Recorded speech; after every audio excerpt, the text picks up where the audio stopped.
Yeah, I think I've been blessed. I think one is obviously making the grade as a footballer. Two, to play for arguably the greatest club in the world, Manchester United, and also to not not just achieve in playing for them, but also to in the history of the club to win the treble in the manner that we did, and to play an integral part of that treble-winning team was phenomenal.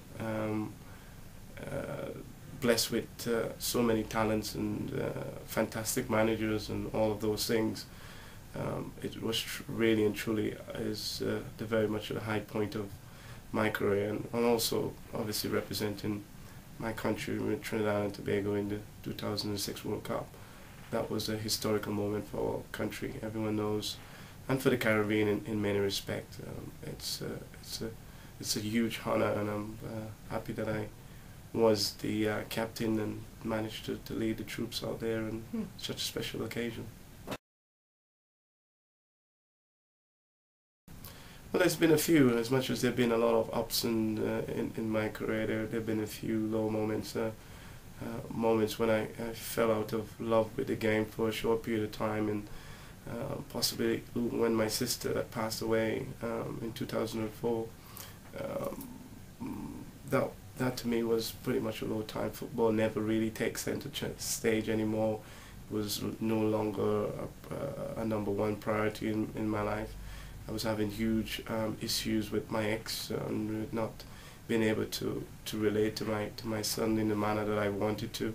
So all those things eventually take a knock-on effect and really made me feel really at my very low point in my career, and a moment that I thought at one stage I was close to quitting the game.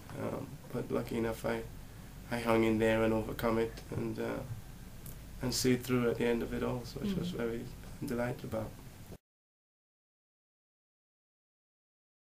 To be fair, I've not really. I think the most satisfying one, if to be totally honest, is playing against Sheffield United in the FA Cup, and it was a penalty that I playing for Aston Villa then. I sort of did something a little bit cheeky and a little bit naughty, and to have pulled it off in such manner in a very live game on TV and so many audience, and what it was at stake for Aston Villa at the time. To do it in the manner that I did it, and it turned out to be the winning goal at the end of the game. It was really fulfilling to see, after all these years that you've been training and you're learning your trade very well, to have the courage to do something that was simply outstanding, I thought at the time. And it takes a lot of courage to do what I did, and to do it then, it was the most fitting feeling that I had for a long time when it comes to scoring a goal.